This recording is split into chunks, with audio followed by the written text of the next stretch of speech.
गयते गिरिं यत्कृपा परमं वन्दे परमानन्दमाधवं परमानन्दमाधवं। श्री गोपाल कृष्ण श्री दत्तात्रेय श्री चक्रपाणी श्री गोविंद प्रभु सर्वज्ञ श्री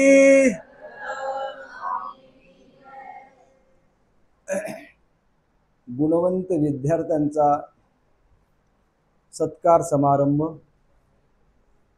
त्यासोबतच वार्षिक अहवाल सादर करणे, या अनुषंगाने संपन्न होत असलेली ही धर्मसभा, या धर्मसभेला ज्यांनी प्रबोधित केलेला आहे, माझा आवाजच सध्या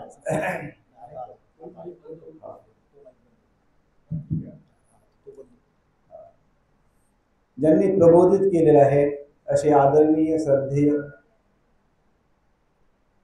तुम्हा सर्वांचे मार्गदर्शक माझे परमस्नेही परमपूज्य महंत श्री अजय दादाजी वाकीकर, त्याचप्रमाणे ज्यांनी आपल्या विचारांना संवादातून आपल्यासमोर मांडलं। आपण आपल्याशी बोलत नाही आणि म्हणून आपण मागे पडतो। आपण जेव्हा आपण स्वतःशी स्वतः बोलू लागतो, हा आत्मनिर्वेद आम्हाला गीतेत पाहायला मिळतो, हा आत्मनिर्वेद आम्हाला लीला चरित्रात पाहायला मिळतो, हा आत्मनिर्वेद आम्हाला सात्विक ग्रंथात पाहायला मिळतो। जेव्हा आम्ही आमच्या स्वतःशी बोलू लागतो तेव्हा स्वतःची आम्हाला चाहूल लागते आणि आमचं जीवन उजळलं जातं। असं ज्यांच्या नावात शोक नाही, अशोक, आणि शोक नसाल का सर्व गोष्टी होतात। शोक दोन्ही गोष्टी, शोक म्हणजे दुःख पण होतं आणि शोक म्हणजे शोक पण होतं। असे खांडेकर सर यांनी अतिशय सुंदर महत्व पद्धतीने आपले विचार पटल मांडून सर्वांना एक प्रेरणादायी विचार दिले, आपलं जीवन प्रेरणादायी जीवन आपल्यासमोर मांडलं।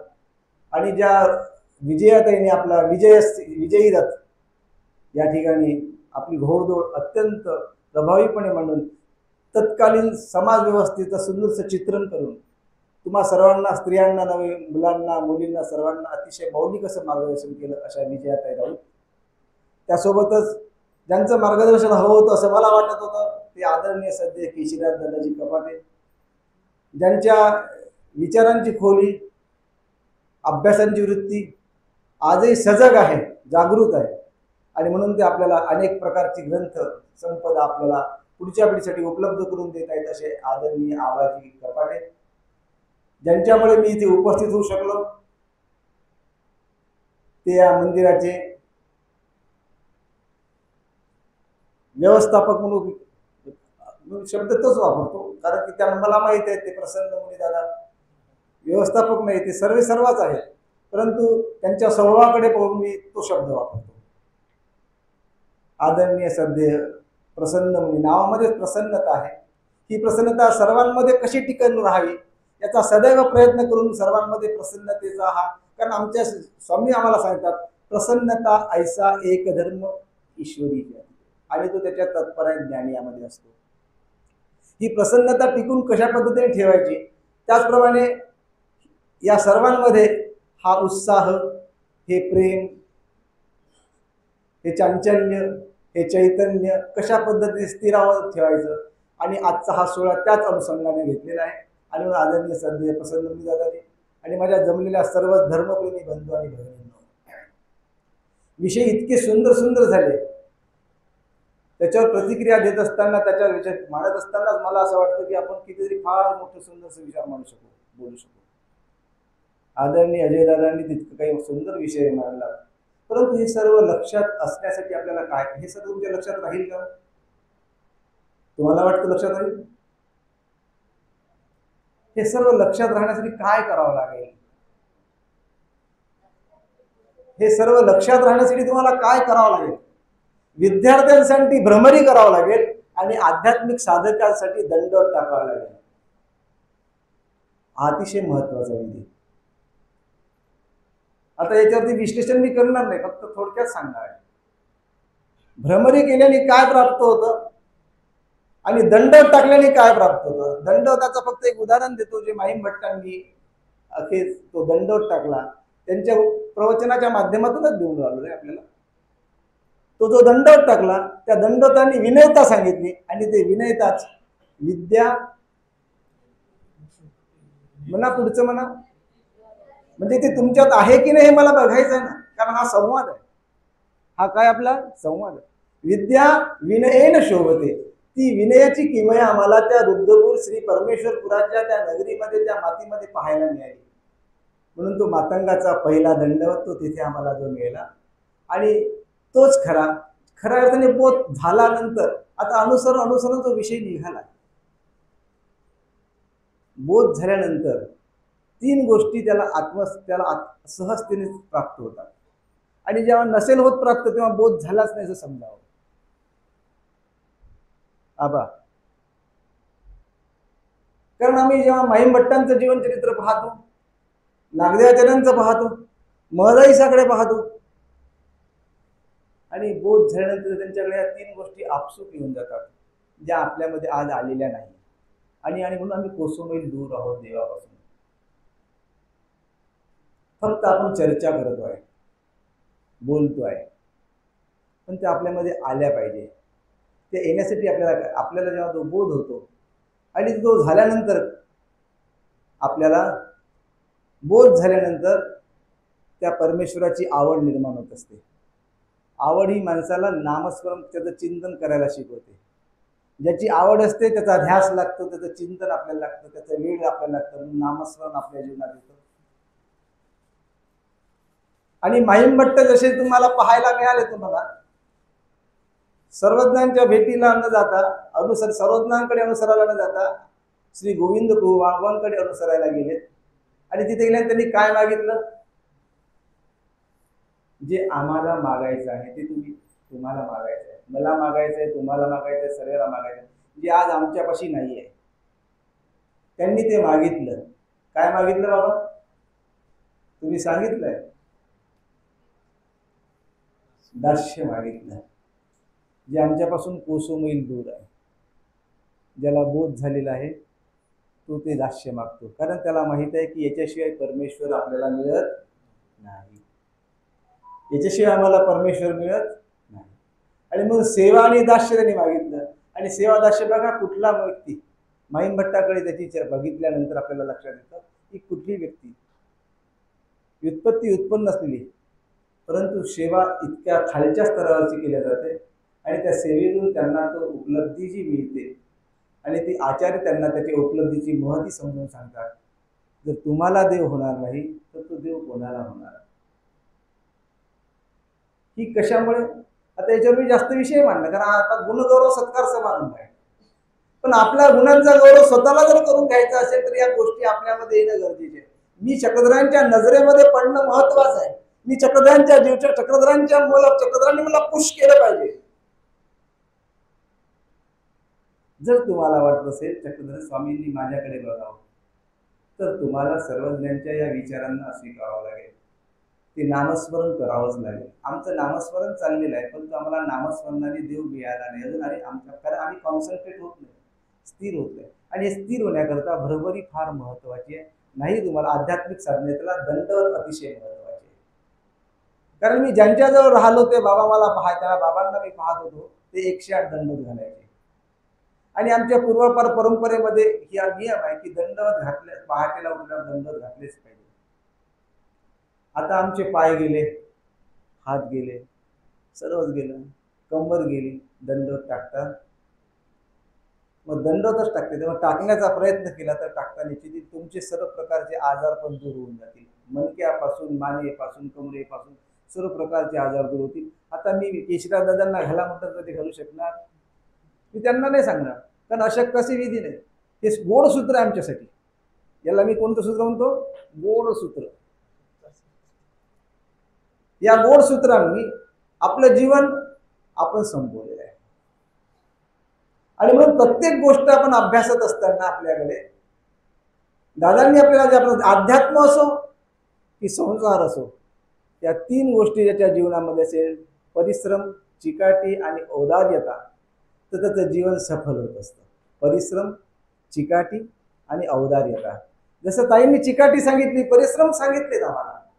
या मागे माझा परिश्रम आहे, चिकाटी आहे. अशोक भाऊंच्या आपण जीवनाकडे बघित असताना आपण पाहले त्यांचा परिश्रम आहे, चिकाटी आहे, सातत्य त्यांनी ठेवलेलं आहे.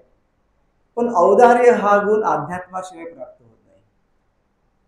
काही अशाही गोष्टी आहे, काहींनी अशा त्यांनी आम्हाला बहिणाबाईच्या गोष्टी, अशिक्षित असताना देखील त्यांचं काव्य इतकं सुंदर होतं. परंतु दादांनी आम्हाला सांगितलं पूर्व शिक्षण असं होतं, आताचं शिक्षणचं लेवल इतकं आहे. त्यांनी आम्हाला सांगितलं आताच्या शिक्षण आणि पूर्वीच्या शिक्षणातलं आमचा संबंध जो सांगितला तो फार दुरापासून सांगितला, 50% आणि 90%.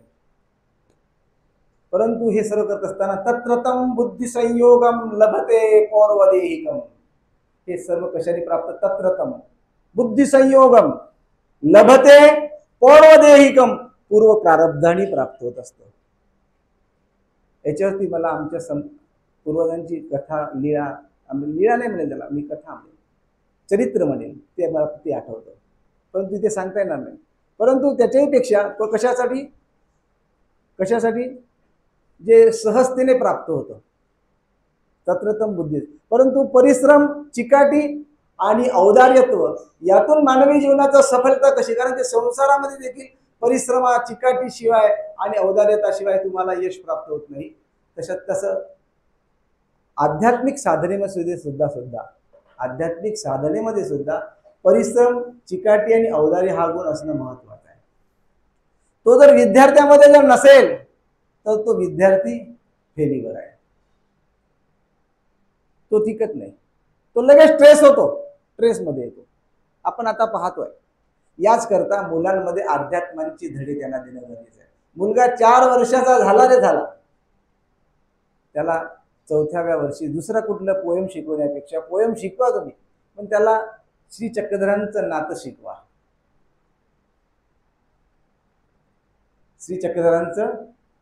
स्वामी श्री चक्रधरांनी सांगितलेलं नातं शिकवा. कुठलं नातं? जे तुम्ही रोज म्हणता स्वतः. आणि ते आमचे स्वामी सांगतात की, काय म्हणतात आमचे स्वामी? बाई एक तर ऐसेची होडी ठाकी, तो नसुद्धा शब्दे म्हणतू असे, तो नसुद्धा आमच्या स्वामींची खंताई. हे नातं जर तुम्ही आमच्या मुलांना, आपल्या पोरांना शिकवलं तर त्या संस्काराने मुलं घडतील.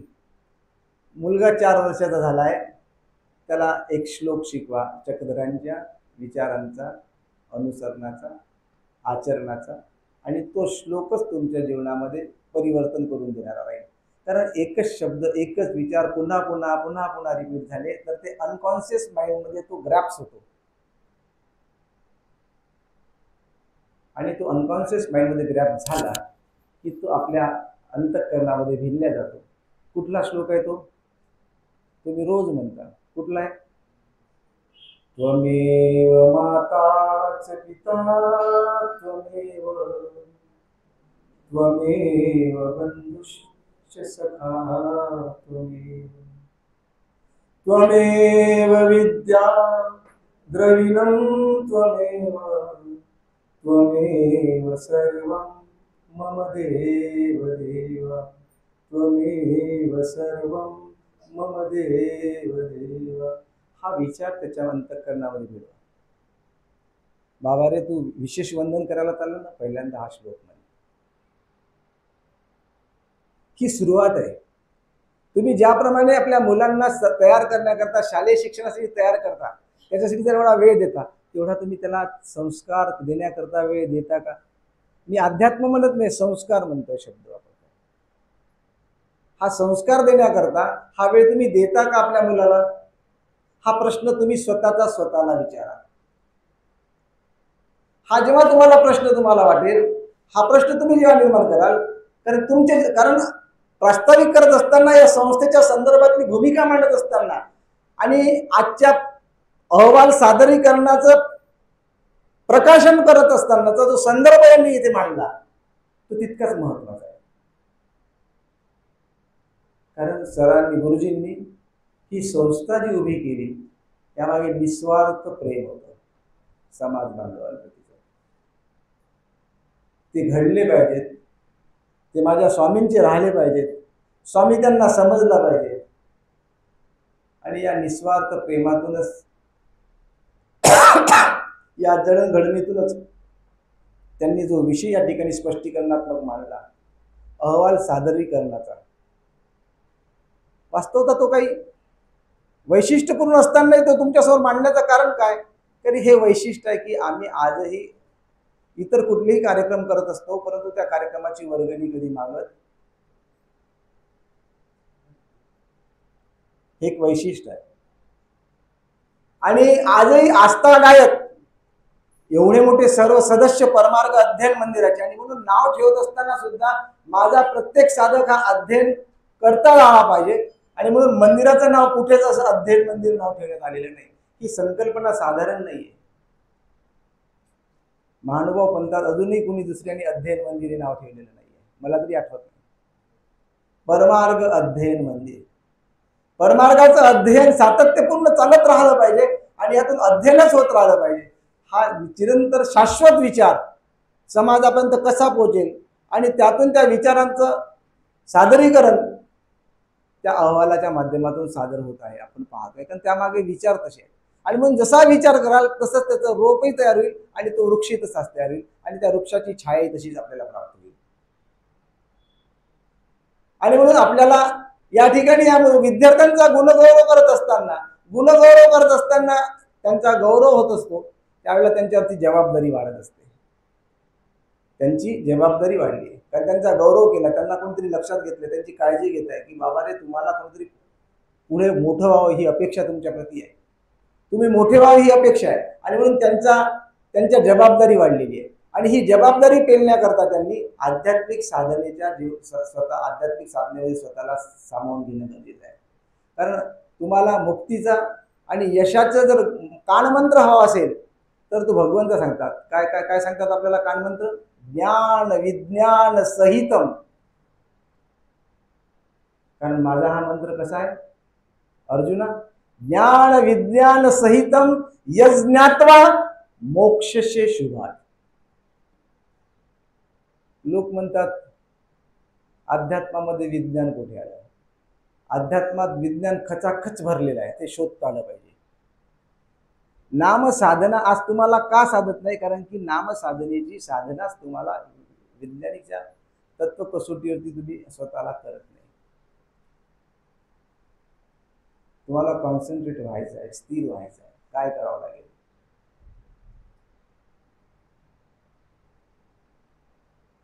जीवनशास्त्राने सांगितलंय तुम्हाला की तुम्हाला स्थिर व्हायचंय, कॉन्सन्ट्रेट व्हायचं आहे. एक दीर्घ श्वास आणि एक दीर्घ उश्वास सोडावा लागेल. दीर्घ श्वासाने आणि दीर्घ उश्वासाने तुमच्यातली सखलता सावली जाते आणि स्थिरावल्या जातं. हा दीर्घ श्वास, दीर्घ उश्वास, आणि ज्याचा श्वास दीर्घ असतो, ज्याचा श्वास दीर्घ उश्वास दीर्घ असतो, त्याचं आयुष्यही दीर्घ असतं. हा रिसर्च आहे. कासवाचा श्वास किती असतो? एका सेकंदात, एका मिनिटात. कासव हा फक्त 6 श्वास आणि 6 उश्वास घेतो. 6 श्वास, आम्ही 32 श्वास घेतो आम्ही,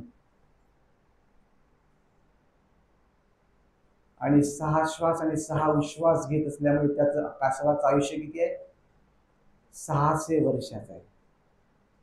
कासवाचं आयुष्यमान किती आहे? सापाचं आयुष्यमान किती आहे? लोक म्हणतात सापाला मरणच नाही. साप 1000 ते 300 वर्षापर्यंत वाचतो. त्याचा श्वास आणि उश्वासाचं चिंतन तुम्ही ऐकलं, अभ्यासा, जा गुगलवरती. मोबाईल वाईट नाही, चांगला आहे, परंतु त्याचा उपयोग करणं महत्त्वाचं आहे. मोबाईल फार घातक पण आहे आणि मोबाईल फार चांगला पण आहे. तो जसा शस्त्रा शब्द विशेषता प्रयोक्तव्यम, शब्द हे महत्त्वपूर्ण आहे, परंतु ते कसे शस्त्रासारखे पण आहेत, परंतु ते प्रयोग कसे करायचे याची जाणीव जर असेल तर ते तुमच्यासाठी लाभान्वित ठरतील, अन्यथा ते तुमच्या स्वतःसाठी हानिकारक ठरतील. शस्त्र चालवता आलं तर चांगलं आहे, नाही चालवता आलं तर ते स्वतःचा आत्मघाती करू शकतील. आणि प्रत्येक गोष्ट चांगलीच आहे, वाईट काहीच नाही या जगात.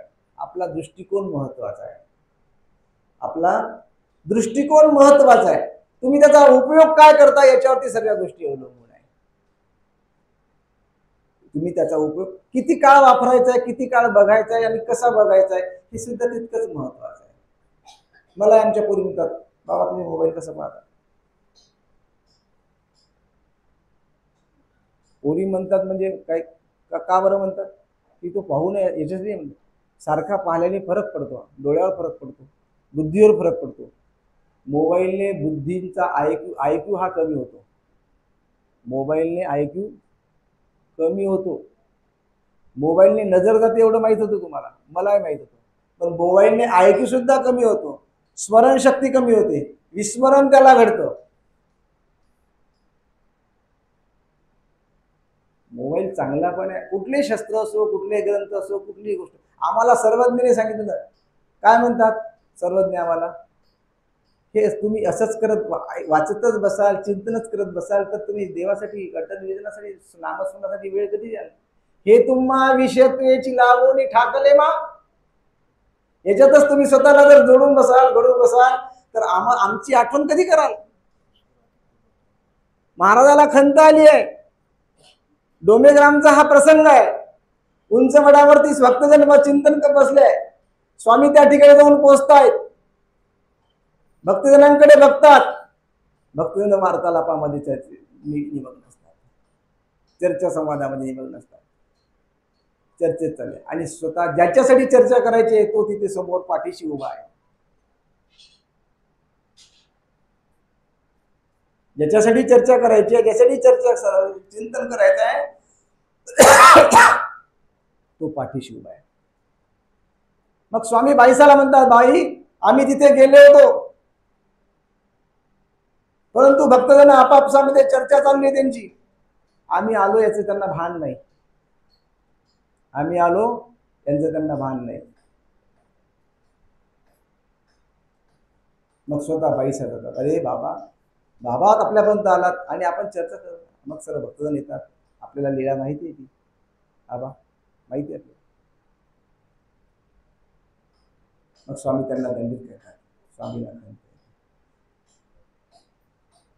आणि म्हणून प्रत्येक गोष्ट अति सर्वत्र वर्जे. अति म्हणजे याचा अर्थ काय चिंतन वर्जन करायचं का? नाही, त्याचं तो निरंतर चिंतन महत्वाचं आहे.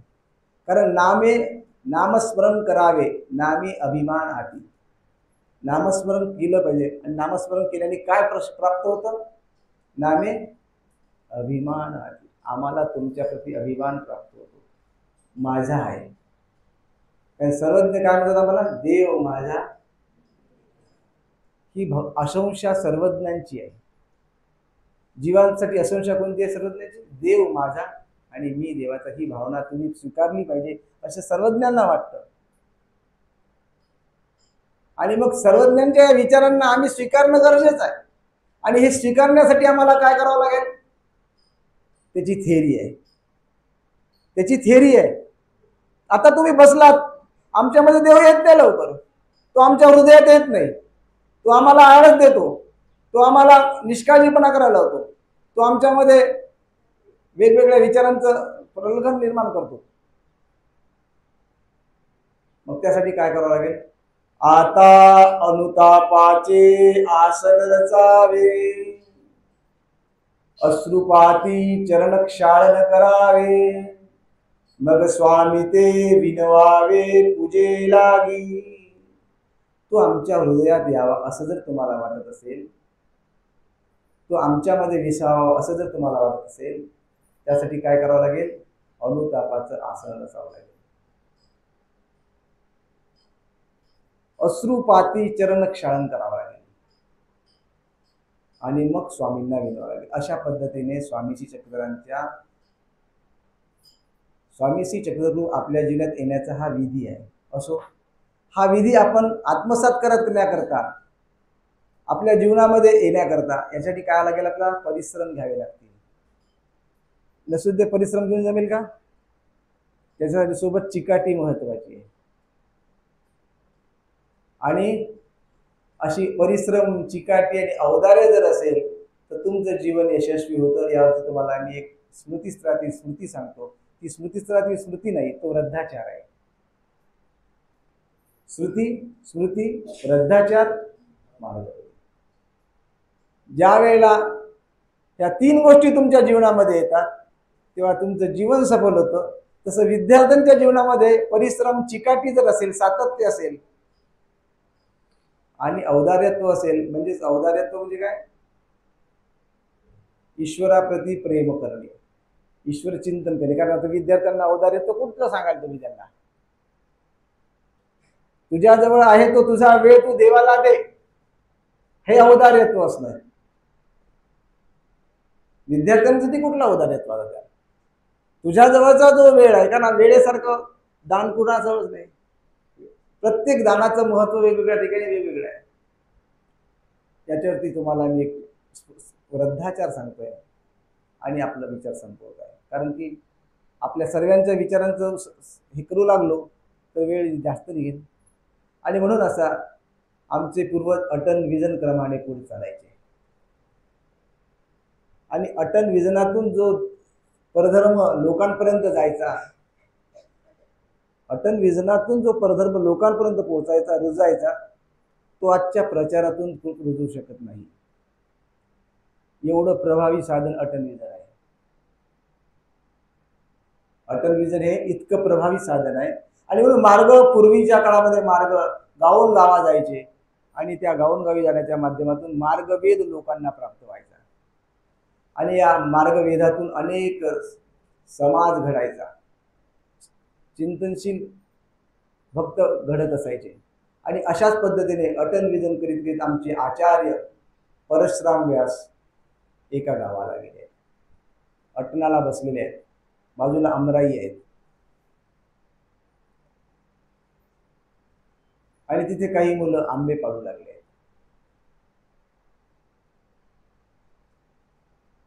आंबे पाडत असताना झाड मोठी मोठी उंच, आता जी छोटी छोटी झाडांना आंबे लागतात तशी झाडं पूर्वी नव्हती. फार उंच झाडं असायची, 30-35 फुटांची, आपण बघितलेली आहेत. आणि अशा उंच झाडांना मुलं गोटे मारून आंबे पाडायचे. एक विशिष्ट वयामध्ये हा छंद आम्हाला होता, तुम्हाला होता, सर्वांना. आताच्या नवीन पिढीला नाही तो. आणि आपला गोटा तेवढ्या दूर जात होता. आणि मग अशा पद्धतीने तो गोटे मारून मारून थकायचा आणि मग सोडून द्यायचा. आणि मग अशा पद्धतीने परशुराम व्यास त्या ठिकाणी बसले असताना काही 7-8 मुलं आंबे पाडू होती. सर्व मुलं थकून गेली, एकही आंबा पडेनासा झाला. खचून गेली, निराश झाली, परतली. एक मुलगा तसाच राहिला. त्यांनी ठरवलं की आंबा पाडल्याशिवाय मला जायचं नाही, आंबा पाडल्याशिवाय मला. आणि त्याने आंबा पाडला. हे सर्व चित्रण परशुराम व्यास दुरून पाहत होते. हे सर्व चित्र, हे घडणारा प्रकार, हे सर्व परशुराम व्यास दुरून पाहत होते. त्यांनी तो आंबा पाडला आणि त्याचा आनंद गगनात मावेनासा झाला. त्याने तो आंबा उचलला, उड्या मारू लागला, आनंदाने उड्या मारल्या त्याने. आणि तो आंबा घेऊन तो निघाला. तेवढ्यामध्ये आमचे परशुराम व्यास तिथे पोहोचले. आणि त्या बाळाला म्हणतात, बेटा हा आंबा मला देतोस?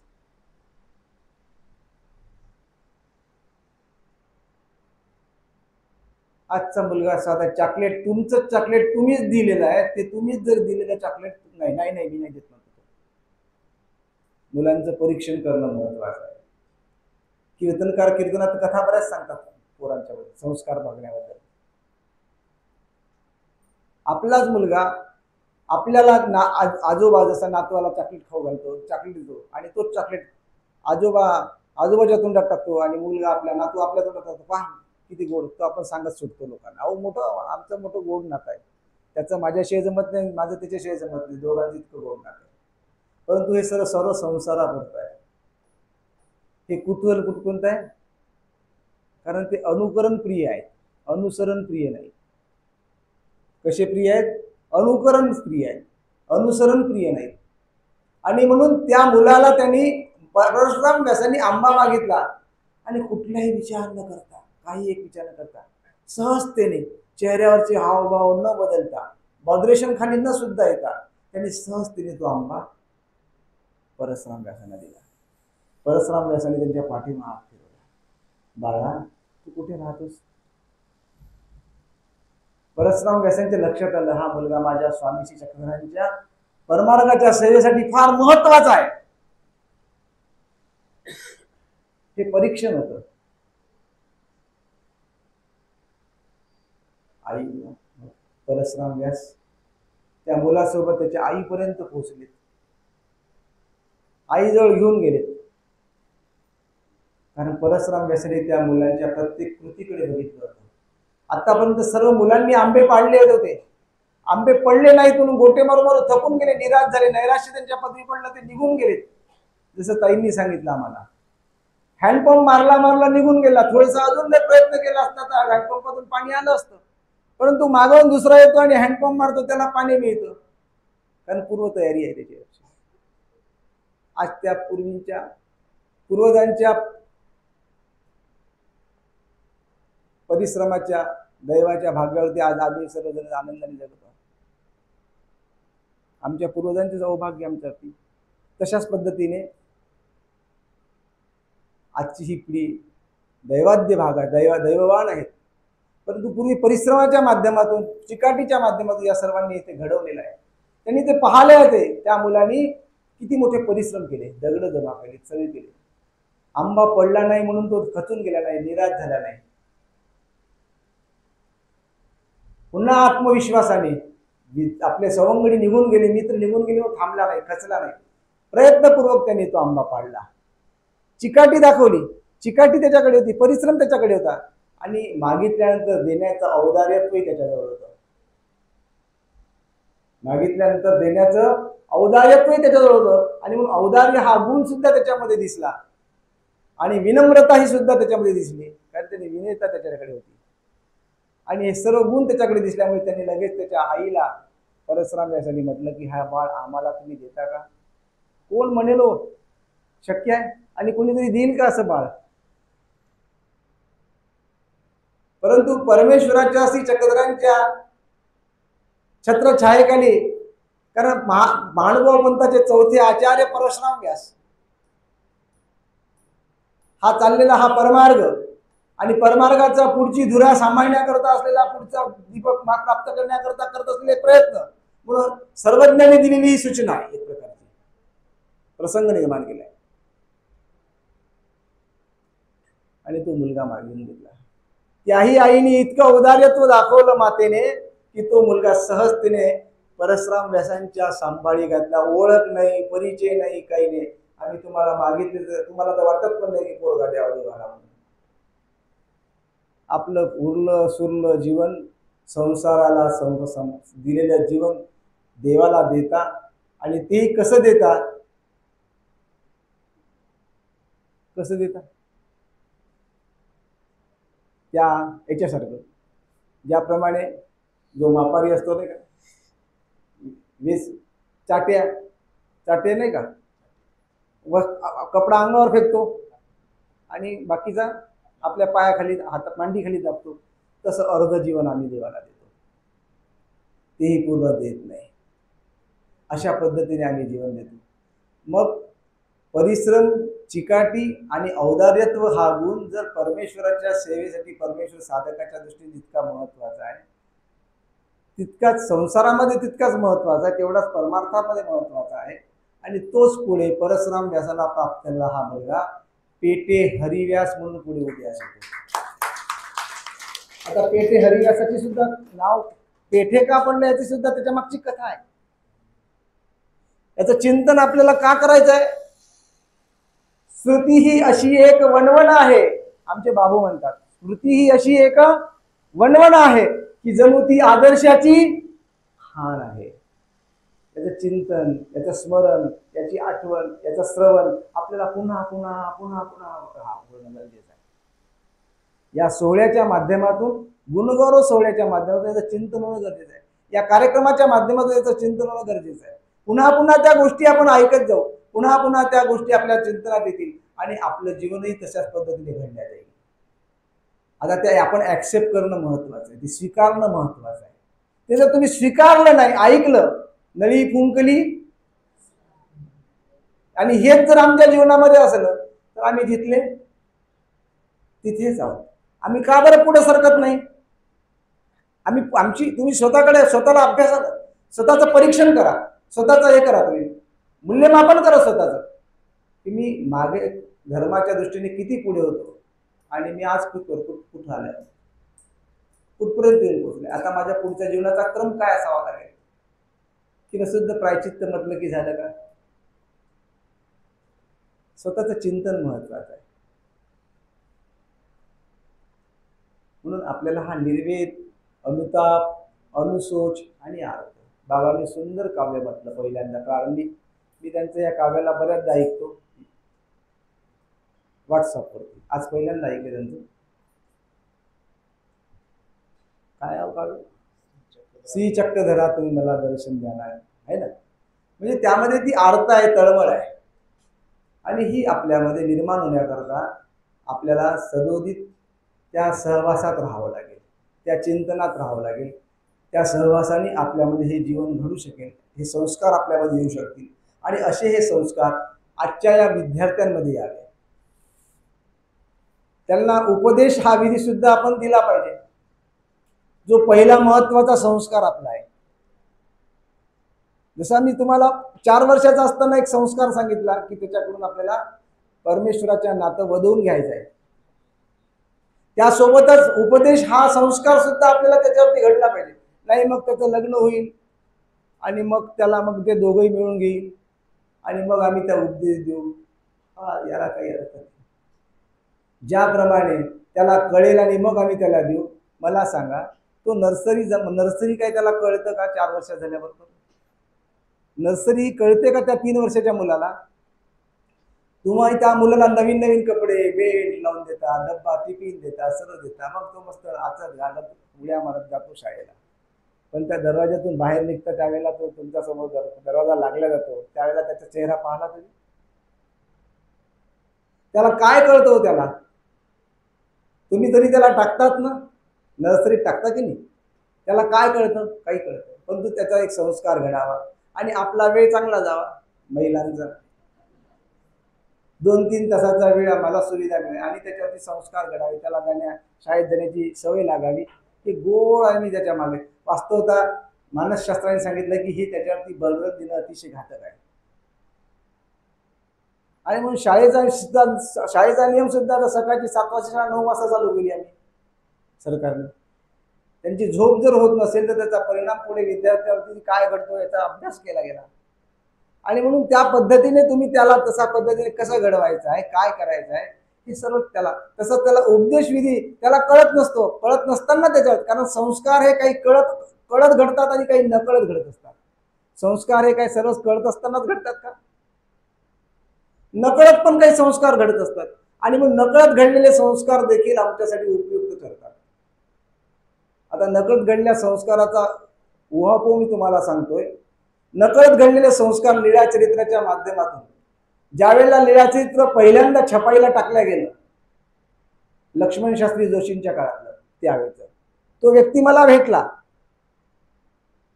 तो त्या महाराष्ट्र शासनाच्या छापखान्यामध्ये होता पुण्याला. त्यांच्याकडे ते लीळाचरित्र छापायला आलं होतं. मग ते छापत असताना तो ते वाचत असायचा. पूर्वी काय होते, डीटीपी होतं का, खिळे होते. मग खिळे करायचे असताना त्याला वाचावं लागायचं. आणि हे वाचत असताना त्यांनी वाचून वाचून वाचून वाचून ती डीटीपी सर्व छापाई केली. आणि मलाही माहित नव्हतं ते. तो माझ्याकडे जेव्हा पुरवठा घ्यायला आला तेव्हा त्याला म्हटलं, तुझा धर्मामध्ये प्रवेश कसा झाला? त्यांनी मला सांगितलं, माझा धर्मामध्ये प्रवेश अशा पद्धतीने झाला. मी अन्य संप्रदायाचा, मला माहित नव्हतं काही. परंतु ज्या वेळेला ही छपाईसाठी हा ग्रंथ तिथे आला आमच्याकडे, आणि तो ग्रंथ आम्ही खिळे लावत लावत वाचत काढायचो. आणि हे वाचत असताना त्या एका कुठल्या लीळेने माझ्या जीवनामध्ये दिव्य प्रकाश प्रज्वलित केला, मला माहित नाही. हा शब्द माझ्याकडचा आहे. आणि त्याच्यात परिवर्तन घडलं आणि त्याने संन्यास घेऊन तो सरकारदारांच्या चरणी शेवट समर्पित झाला. आता तो असेल केलं याची मला गॅरंटी नाही. परंतु ही घटना कळत नाही, हे नकळत घडलेला संस्कार आहे. हा काय नकळत घडलेला संस्कार आहे. आणि म्हणून आपल्याला त्या मुलांना कळत असो की न कळत असो, तुम्ही त्याला मंदिरात आरतीला घेऊन या, तुम्ही त्याला मंदिरामध्ये सेवेला घेऊन या, तुम्ही त्याला बाबांच्या सहवासात आणा, तुम्ही एखाद्या पोथीच्या प्रसंगामध्ये जर उपस्थित करा, कळत असो की न कळत असो. त्या संस्कारातून त्याचं जीवन घडतं आणि ते पुढील संस्कार त्याला त्याच्या जीवनामध्ये उपयुक्त ठरत असतात असो. आणि म्हणून आजच्या या प्रसंगी गुणगौरव सत्कार प्रसंगी हा सत्कार आम्ही अशा पद्धतीने तो सत्कार त्यावेळेला घेतला होता. या केवळ आशेपोटी मुलं कदाचित परमार्गाचे होऊन जातील, केवळ आपलेच मुलं आले आहेत म्हणून नाही, कारण आपले पण मुलं कधी कधी अनुयायी होतील त्याची शाश्वती नाहीये. आपलाच मुलगा आमच्या संप्रदायाचा महानुभावपंथाचा अनुयायी होईल बा याची आता शाश्वती झालेली नाही. कारण आता आमच्याच मध्ये तो धर्म नाही, ओंजळीत नाही, तो कार्यरत कुठे असेल. आणि म्हणून तो आमच्यामध्ये येण्याकरता काही जण असे आले असतील, आज सत्कार समारंभ आहे, चला मंदिरामध्ये. आजच ते उगवलेत, पुन्हा ते उगवणार. कारण मी इतकं परखड कोणामुळे बोलू शकलो? अशोक भाऊकडे बोलू शकलो. आज उगवले, उद्या उगवतील की नाही मला माहित नाही. ही हिंमत मला अशोक भाऊमुळे मिळाली, कारण त्यांनी मांडलेला विषय तितकाच परखड होता. असं का होत नाही? एकीकरण का होत नाही? एका देवाचे आम्ही एक का होत नाही? आमच्या स्वामींचा हा विचित्र परिवार.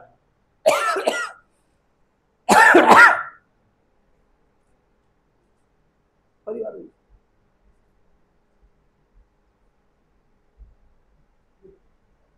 शास्त्र जरी ते कळालं असेल तरी गुणग्राहकता असणं महत्वाचे. ती आवडी, ते प्रेम, ती सख्यता, त्या गोष्टी महत्वाच्या. आणि केंद्रीयता नाही, एक केंद्र नाही, तिथे केंद्र एक आहे. ज्यांची आता ज्या संप्रदायाची तुम्ही नावं घेतली ते केंद्र एकच केंद्र आहे. हे विकेंद्रीकरणातलं आहे. आपण विकेंद्रीकरणात आहोत.